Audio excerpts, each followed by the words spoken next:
Today we journey to Borneo to visit the grossest whorehouse ever. Well, at least that we know of. And then we look at a story known as Jamison Family Spiritual Warfare. Was a family of 3 driven from their home by white supremacists? By a religious cult in their area? Or by something not of this world, a dark demonic force that eventually made the family disappear? Today on Dead Rabbit Radio.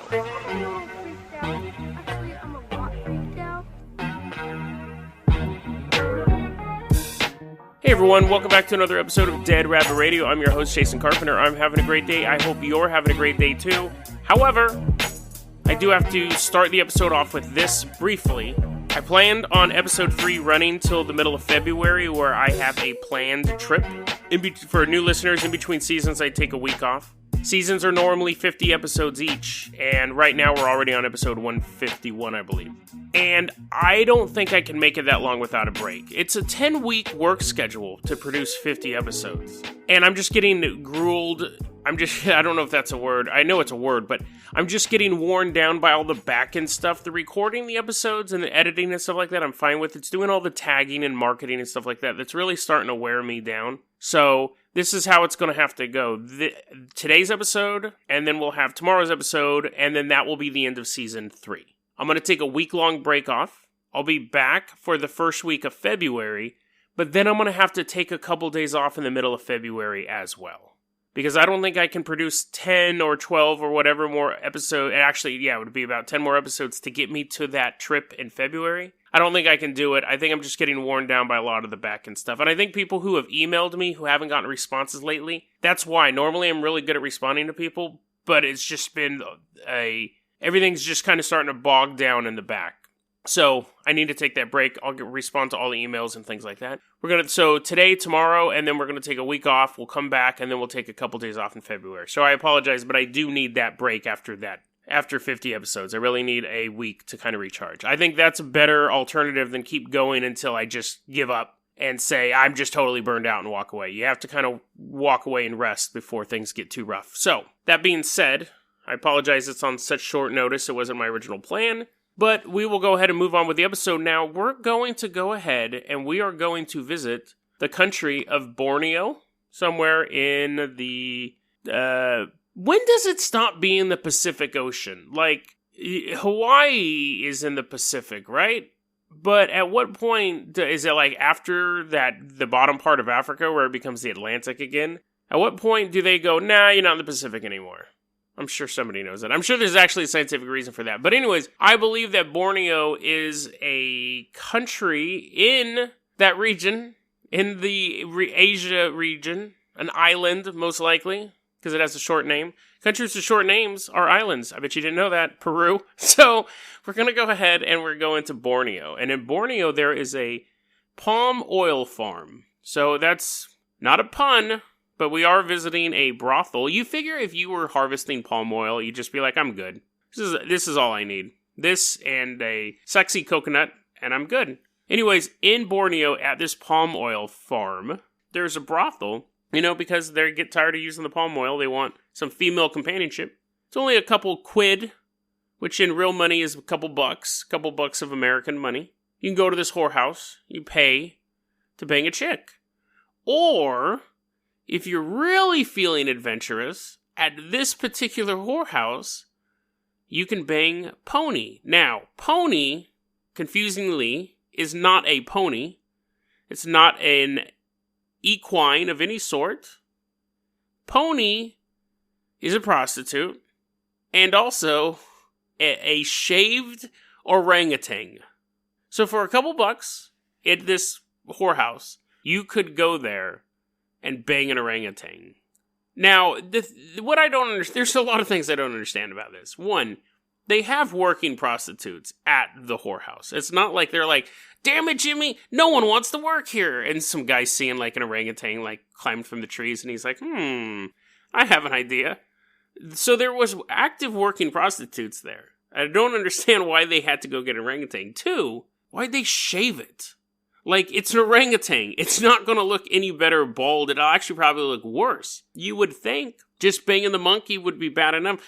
I can't imagine someone being like, you know what? I really want to bang that primate, but it's too hairy. Like, even though it looks nothing, there's nothing attractive about any sort of monkey. The only thing that's stopping me from banging monkeys is the amount of hair they have. That's completely ridiculous. Anyways, they shaved it. They put makeup on it, which again, why? It's not worth the effort. But dudes were paying to bang pony.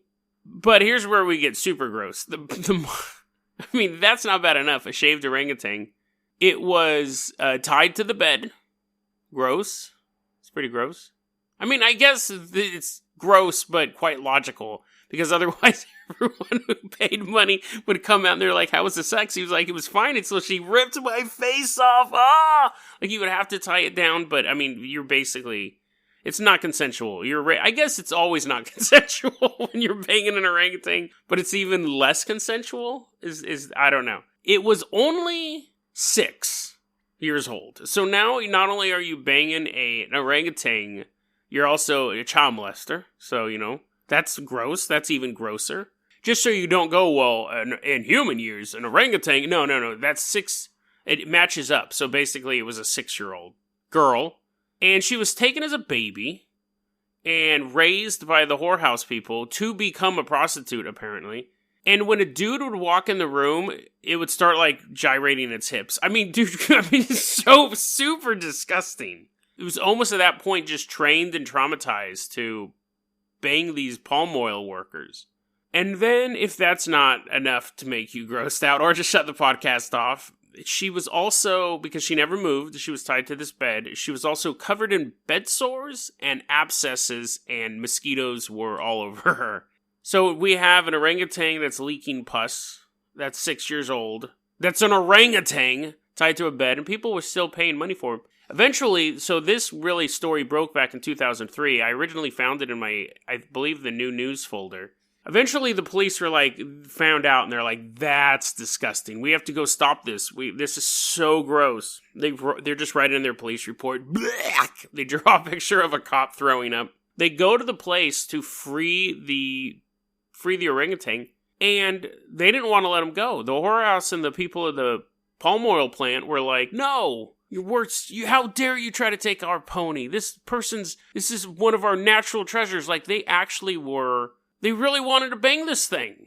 They'd been doing it for years. They wouldn't let her go. 35 police officers had to show up. There was an armed standoff between the whorehouse and Pony's fans and the police. Eventually, the police, though, did get Pony out of there. And the whorehouse owner, the quote was, the madam cried bitterly when Pony was rescued. You're selling her body to get raped, dude. Why are you upset now? But she did bring in a lot of money for the whorehouse. It might have been that. 10 years later, so Pony's still alive. Well, she was as of 2013. That was the last article I could find on her.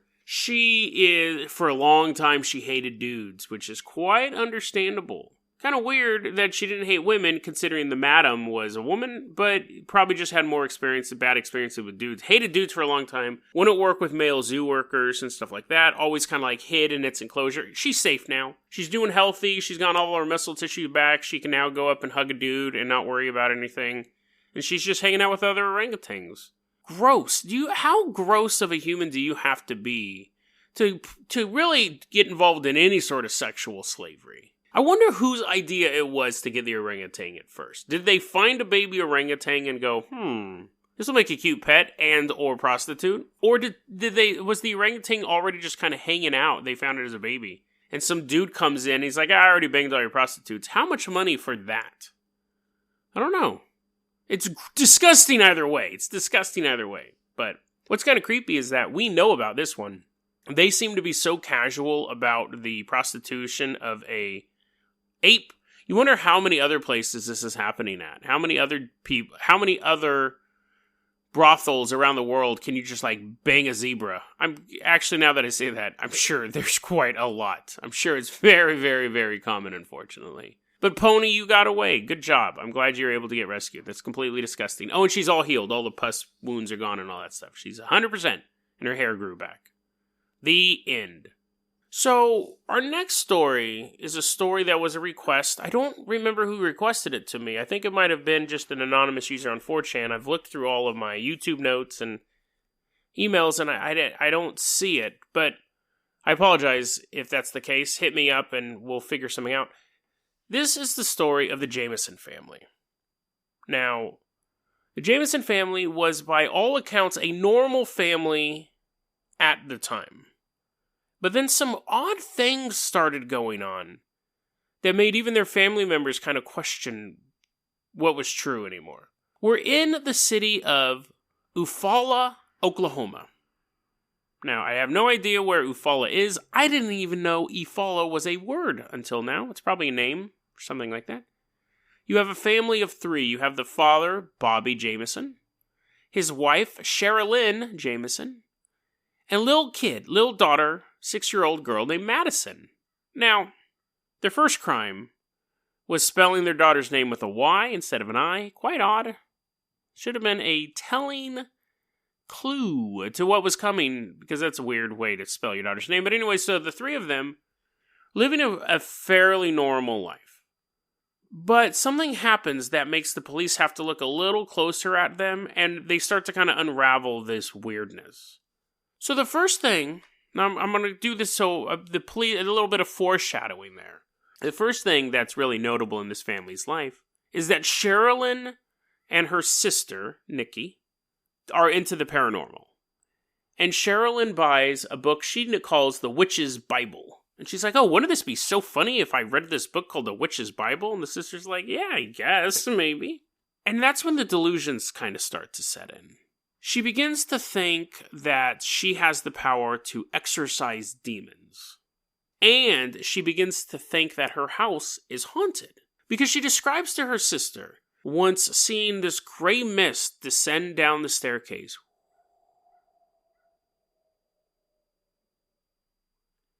She's like, oh my God, that's a ghost. There couldn't be any other rational explanation for that, like, I don't know, smoke or a cloud that's in my house, apparently. It's a ghost, and it might have been. But then she also said that once her husband, Bobby, was possessed, and his eyes went black and lifeless, and he came at her, but she stopped it. She's telling her sister this stuff. The sister's like, well, that's a little weirder than your first story about the mist coming down the stairs, but, you know, you're my sister. And then at some point, Bobby also starts to get into this stuff. But he ups it. He's like, you got the Witch's Bible? Pfft, that's nothing. He goes out and buys the Satanic Bible. Now, he's reading that. His wife's reading the Witch's Bible. First off, I don't think there's a Witch's Bible. I think that's probably just the marketing gimmick for a book, or they just don't know what to call it, as far as like what the sister and the police are referring to it as. There is a Satanic Bible. It's written by Anton LaVey, and for the 900th time on this podcast, there's a huge difference between people who are in the Church of Satan and like actual satanic demonic worshipers. So if somebody was like, I want to get involved in the dark arts and unleash chaos on the world, the last thing you're going to want to get is the Satanic Bible. Because the Satanic Bible is like a humanist text. It has no spells in it. It's just a book that it was very cleverly marketed book. I'll give him that.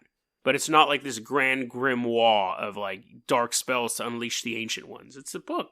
So anyways, he's reading the Satanic Bible, most likely bored out of his mind. His wife is reading the Witch's Bible. Eventually, the local minister in town gets a visit from these two. And that's when Sherilyn first says, I can exorcise demons. I can actually exorcise demons from people. Minister's probably like, what? I can't even do that. Okay, whatever. How do you know? And she's like, well, I don't know. I'm just assuming. And she might have told him the story about the husband getting possessed and her stomping it. And she told him, she said, I'm reading the Witch's Bible right now. And the minister's like, interesting. Now, I don't know if they went at the same time, but the husband also went to the minister. And from what I've read, it sounds like they showed up at different times. The minister, once Sherilyn leaves, the minister is like, God, she is so weird. And then her husband walks in and he's like, oh, damn it. The husband's talking to the minister and says, we're being haunted by demons. There's demons in our house, minister. You have to help us. You have to help us. And the minister's like, okay, let go of me. Just stand back. Don't have to grab onto me. And then He didn't actually grab on him. I should be clear. He didn't assault the minister. Bobby then asked the minister, hey, psst, this isn't a bit. This actually happened. He's like, hey, minister guy, do you have any supernatural bullets? The minister's like, what?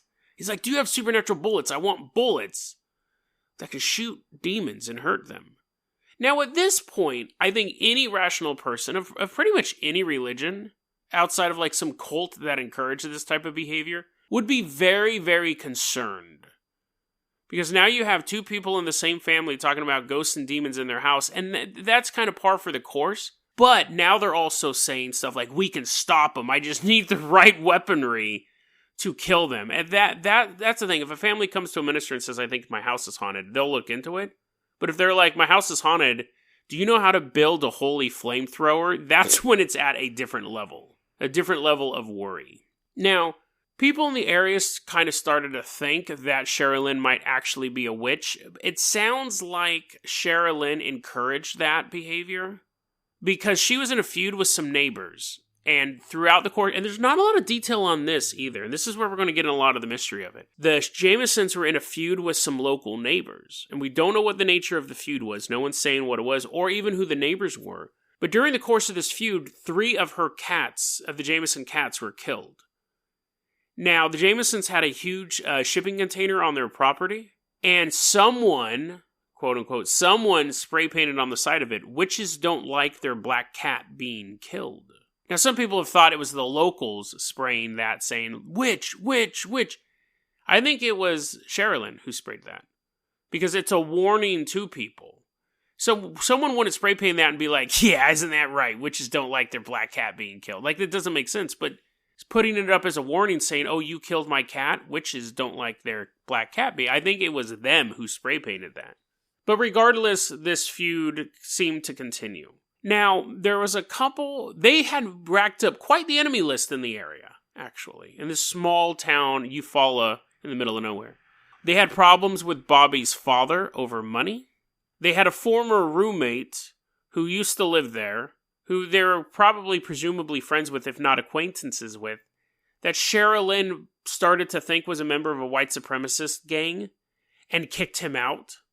So now you have that, if he was a member of a white supremacist gang, now you have them as an enemy. You definitely have him as an enemy.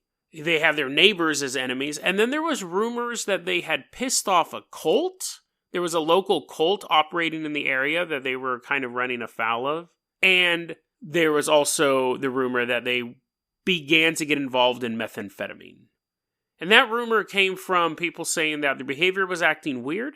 They started losing a lot of weight. And at this point, they are planning on taking their shipping container, moving it out into this area. I think it's called Red Oak, Oklahoma, but out into this more rural area than they're already at. And that area is known for lots of meth cooking. Now, I think another side effect of it could just be, like the fact that they're seeing demons everywhere and they're talking about blowing their heads off. That could also be a sign of meth psychosis. But for whatever reason, they got rumored to be involved in the meth trade somehow, and then running afoul of the cult, running afoul of the neighbors, and so on and so forth. So quite the enemies list for a couple people. They have security cameras all over their house. So again, very, very paranoid. These guys weren't just kind of like normal people going about their day. Like, they had some troubles. They have security cameras everywhere. They're talking about fighting demons. They think their house is haunted. People think a cult's after them. They think someone's after them because they got these security cameras everywhere. On a cold October morning, the family of 3 is spotted loading their goods into the back of their pickup truck. Now, they had told some people that they were going to go scout some land. They were going to go purchase a piece of land to move the shipping container and just live out of town. Live in this area. They hop in the pickup truck, drive away, never seen again. So, very shortly, the investigation starts because this family goes missing. 8 days later, they find the pickup truck, completely abandoned. The dog is still in the truck, malnourished. It went 8 days without food. That dog's fine. They got their dog to a close relative. Not a close relative of the dog, but a close relative of the family. And the cops find this truck. So the cops find this truck. This is what they find in the truck, other than the dog. All the cell phones. Bobby's, Sherilyn's, possibly even Madison's little toy cell phone, Fisher-Price cell phone. That's jokes about taste. They find $32,000 in cash in an envelope, so it's not like hidden, it's sitting out. They find a pill bottle from the ex-roommate, kind of a weird clue. Her purse, his wallet, his ID, all left in the car, all unmolested. It had been sitting there for 8 days. The police think foul play. Something happened. Like, some reason these people drove out here and were forced out of the car and probably kidnapped or murdered. We don't know. The big question is, if that was the case, why wasn't that stuff stolen? Why would $32,000 is a lot of money to leave behind. Even if you were trying to make it look like something, that's still a lot of money to leave behind. Family just vanishes. 4 years later, though, 3 miles from the truck, find 3 skeletons. They find an adult, they find a papa skeleton, a mama skeleton, and a little girl skeleton. And the cops are like, that's kind of what we figured. We probably should have walked out 3 miles and found these earlier. Because by the time they found them, that always is weird. Like, do the cops only just walk out a mile in each direction and are like, Because so long had passed that obviously they couldn't determine the cause of death. It was basically just 3 skeletons in the middle of nowhere. They know for sure, matching dental records, that the skeleton is Bobby's, they assume. I don't think they got the dental records on the other 2, but they assume that it's all connected. But they might have, before you get your conspiracy cap on and go, they were sold into white slavery, they may have gotten the dental records for at least the mother as well. Police still suspect foul play. Now, foul play could mean a lot of things, and these are kind of the working theories. The father of Bobby had something to do with it, over money. It was a murder-suicide. Either the mother killed the daughter and the father, or the father killed the daughter and the mother. It would be quite the amazing feat if the daughter killed both of them and then killed herself, but they think that it could be a murder-suicide. The idea of a meth gang taking them out, I don't think is that plausible because the cash is left behind. And I think that the white supremacist argument isn't very likely either because the cash is left behind. And the argument of the father doing it is ridiculous as well because they were fighting over money. So that really leaves us with 3 possible theories. One, the murder-suicide, because no one's going to be like, I'll spend this money later. Oh, I forgot the suicide part. That's not going to happen. There's 2 groups of people who would have no need for $32,000. One of them maybe a little bit, but the second one wouldn't need it at all. The first one being the cult. Now, if the cult was trying to send, there are supposedly active cults in this area, if the cult was trying to send a message to the people in the community that we don't want your money, we just want your soul, like there's some sort of like evil cult, they would just march a family of 3 out, execute them, and leave everything else behind to show that they were bigger than money. Now, that's a little fanciful. No cult is bigger than money. Cults want financial power first and foremost. That's why they make all their members give stuff up. But I could see a crazy cult, a crazy supernatural cult doing that. More so than a white supremacist gang being like, we're going to show these people that white supremacy is awesome, so much that we don't want this sweet, sweet money. And then they would just take the money. Like, none of those other groups, I think, would leave $32,000 behind. But there's one group that definitely wouldn't need $32,000. Wouldn't need cell phones or ID or anything like that. Is what if, I hate to say this because I hate to indulge in their possible drug-fueled delusions, but what if they were being haunted by some sort of demonic entity? What if he did get possessed, or one of them got possessed, or all of them got possessed, and were marched out into the middle of nowhere? Now, I don't think a demon would really care about leaving DNA or fingerprints. Why it wouldn't just massacre them in the house? If it had enough power to possess one of them to go through with this, why not just have the slaughter take place in the house? Why have it take place in the middle of nowhere? Was it possible that this abandoned area that they were going to buy had some sort of dark energy to it? This is obviously all just guessing and most likely not true. But it's just such a bizarre story. Like, what if their delusions were true? And I keep wanting to say, but they're not. But, I mean, they might have been. What if their delusions were true? What if there was some sort of demonic possession going on there? And instead of wanting to slaughter them in the house like you would, I guess that's why I keep questioning it, because I think it's almost a little too complicated, but let's just roll with it. Demon possesses one of them, drives them up to say, hey, we're going to buy this area. Isn't this place great? We're going to buy this area. And for some reason, this demonic force wants to get them out into this area. And that's where the sacrifice is done by the demons. Or by the cult. I didn't think about that. It could have been some sort of ritual sacrifice, so they got tricked to coming up here on their own, so there wasn't a huge trail. But were they being targeted by some sort of hostile, well, I guess that's kind of an oxymoron, hostile demonic force? Was this whole thing just to incite terror in them, to get them out of their home, to go somewhere else, which is where they really were supposed to be for this ritual to happen? It's highly unlikely, but it's a weird twist to the story. Now, there are a few more details to this thing before we go. One of them is they found the cell phones in the car. And the police got the cell phones and began looking through it. And the police believe that this photo was taken the day of the disappearance, if not the day of the murder. And it's a creepy photo. It is a photo of young Madison sitting on a rock with a very, very weird facial expression. To me, it looks like she is scared or in some sort of distress.